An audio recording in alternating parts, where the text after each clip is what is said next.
So hey guys, welcome back to my YouTube channel এ beautiful nature. তো এটা ছিল প্রায় 15 থেকে 20 দিন আগের ভিডিও। আমার পড়ার চাপের জন্য এটিকে আপলোড করতে পারিনি। তো সেই দিন আমি ঘুম থেকে উঠে গাছগুলোতে প্রথমে একটু জল দিয়ে দিলাম। গাছে জল দিতে দিতে আমি লক্ষ্য করলাম আমার নাকচাপা গাছে কিছু ফুল ফুটেছে। আর দেখতে পাচ্ছ ফুলগুলি দেখতেও দারুণ সুন্দর লাগছে।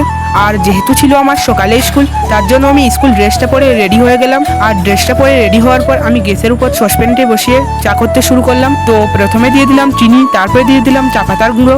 আর আগের থেকে আমার গরম জল তুলে রাখা ছিল, সেটির মধ্যে আমুলের দুধ দিয়ে গুলে নিলাম এবং লিকার চায়ের মধ্যে ঢেলে দিলাম। আর ঢালার পর কিছুক্ষণ ফুটিয়ে নেওয়ার পর চা হয়ে গেল রেডি। তারপর আমি 3টে কাপের মধ্যে চাটিকে ছেঁকে নিলাম। তো তারপর বসে পড়লাম চায়ের সাথে রুটি খেতে। আর রুটি খাওয়ার পর বেরিয়ে গেলাম স্কুল।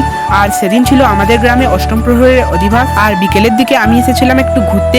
আর দেখতে পাচ্ছ গাছগুলিকে লাইট দিয়ে সাজিয়েছে। আর এদিকেও দেখতে পাচ্ছ গাছগুলিতে সবুজ রঙের লাইট দিয়ে সাজিয়েছে। আর এদিকে দেখতে পাচ্ছ প্যান্ডেল রেডি হয়ে গেছে। এদিকে দেখতে পাচ্ছ বৈষ্ণব মশাই পুজোর জন্য জোগাড় করছে। তো চলো দেখা হচ্ছে পরের ব্লগে। তো এই ব্লগটি যদি একটু ভালো লেগে থাকে তাহলে একটি লাইক এবং সাবস্ক্রাইব করে এই ছোট ভাইটির পাশে থাকবেন। তো বাই বাই।